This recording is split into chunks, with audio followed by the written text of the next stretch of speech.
Hello guys, this is George and welcome back to George Basics. In today's video tutorial, I'm going to teach you how to download Age of Empire 1 into your PC or laptop. Before we start, don't forget to hit the like buttons. Likes are super important for me.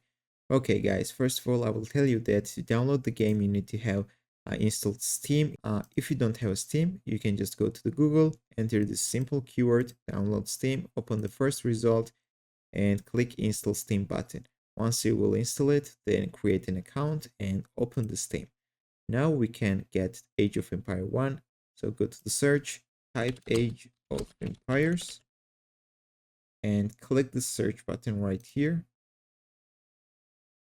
Okay guys, and here you can see the game which is called Age of Empires Definitive Edition. You need to open this game, which is Age of Empires 1, the first part of this game, and you need to click Add to Cart button. Once you will do it, then you need to click purchase for myself. Then you need to choose the payment provider, one of these methods, and click the continue button. And after that, finalize the payment. Once you will do it, then go to the library and in the list you will find your game. Then you can click on it. For example, let's click on this one, and exactly here you will see this blue install button. So you need to click on it and install the game into your PC. Thank you for watching. Don't forget to click the like button. See you in the next video.